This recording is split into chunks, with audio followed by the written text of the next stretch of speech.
Good morning, Mr. Mayhap. Coming too, I see. Good what? Who are you? I'm Dr. Windfall. Don't be afraid. You're in good hands. Doctor? What happened? You don't remember? Oh, that's interesting.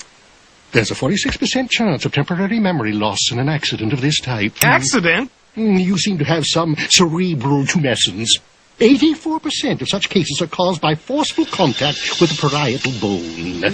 The what? Odds are you were bonked on the bean. Ouch! Ow! Oh.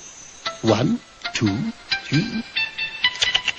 Well, we specialize in accident cases here. We had your bed all ready and waiting for you. Ready and waiting? You knew I was going to get hurt?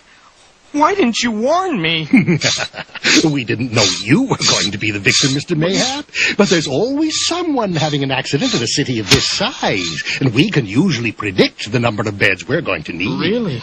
So how long am I going to be stuck here?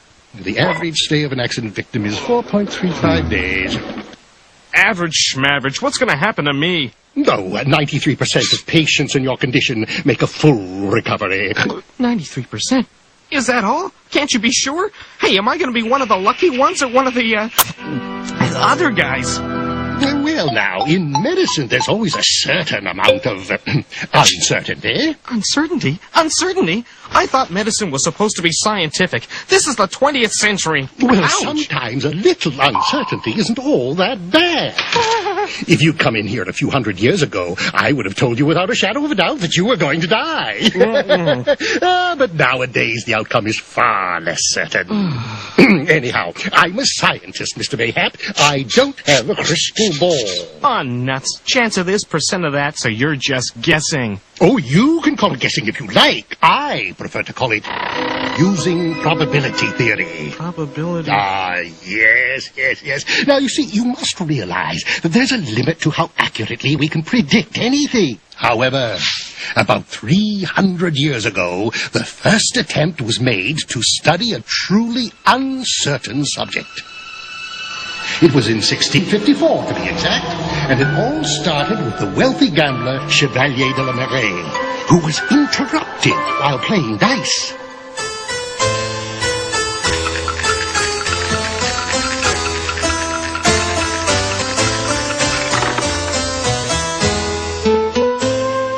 De la Maraye had no time to roll the dice, so he tried to reclaim the money he had wagered. Good luck. Yes, well, his companions did jet.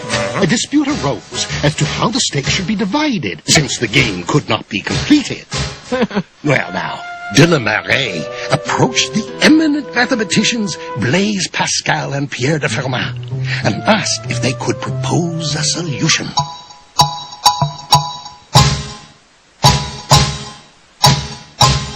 The mathematicians struggled with the problem for many years. They realized, you see, that in a game of chance, it is impossible to tell who would win before a game is completed. So all you can do is guess. Not exactly. Imagine, for example, that a gambler using a pair of dice needs a total score of 5 in one toss to win the game. Okay. Now, each of the dice can land in one of 6 possible ways. Now, since he rolls 2 dice, there are 6 times 6, that is to say 36, possible combinations. Right. Now, of these 36 possibilities, there are 4 combinations which add up to the winning 5. That means 4 possible ways to win the game, as opposed to 32 possible outcomes in which he will lose. So I guess you can assume he's going to lose. No, that's not entirely fair, not at all. You see, he still has a chance of winning. In fact, if he were playing a large number of games, and this same situation came up each time, he would win 4 out of every 36 times.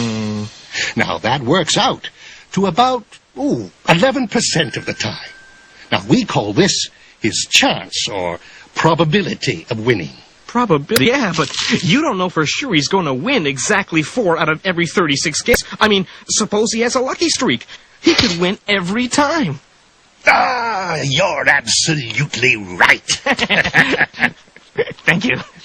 Yes, now that 11% probability is an estimate of how many times he's going to win in the long run. How accurate it is depends on how many games he really plays. If he only plays a few games, his actual percentage of wins may be quite different from the theoretical calculation. But if he plays many thousands of games, the actual results will match the probability estimate quite closely. But either way, the probability is still the best estimate you can possibly make with the information you have. Best estimate. Yes. Now, that's why, you see, the mathematicians proposed the following solution to the problem of the interrupted game. The gambler's share of the stakes in an interrupted game should be proportioned to his chance of winning. Now, in this example, the gambler who has been called away had an 11% chance of winning the entire stakes. He may, therefore, take 11% of the pot. The others may then continue the game without him. You see, this system for analyzing an uncertain situation is now known as the theory of probability. Theory? Probability? That's it. Instead of... What's all that got to do with me? You? Yes. Yes, well, you. Me. At the time, Pascal and Fermat felt that they were merely creating a tool to aid gamblers, little realizing that the theory of probability would have applications in all the sciences, including medicine. Suppose I'm trying to decide what kind of treatment to give you. Please. All right. Different people react differently to different medicines at different times. Knowing the results of various treatments on thousands of previous patients can help me pick the treatment that gives you the best chance of improvement. Yeah, but it's still chance. Well, there's still some chance involved.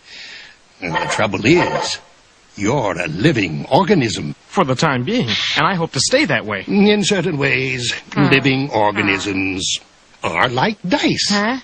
I'm not dice. Yes. Don't you see? They are notoriously unpredictable. Well, thank you. They may come and go as they please. They may even change their minds. The behavior of individual organisms is highly uncertain. However, the overall actions of a large number of living beings, like the results of a large number of dice rolls, are comparatively predictable. In your case...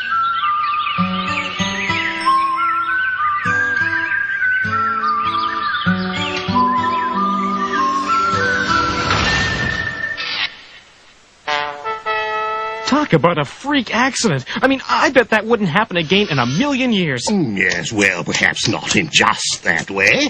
But remember, no one expects to have an accident. I'll say. Yes, if accidents could be predicted accurately, people could stay in bed and avoid them like you are now. Yeah. Anyway, the total number of accidents in a large population is remarkably consistent. Every year, about 15.5 people out of every 1,000 will have an accident. Once again, large numbers turn the unpredictable into the predictable. And that's how we know how many beds to have ready. Shoot. But where does that leave me? I mean, I'm an individual. There's only one of me. It seems kind of dangerous. It's the little uncertainties that make life interesting, Mr. Mayhap. Well, for the most part, we've given up the idea that science will someday be able to predict everything. That does make life a bit exciting. But applying the theory of probability, we can usually pick a safe route. In other words, there's always safety in numbers. Yes.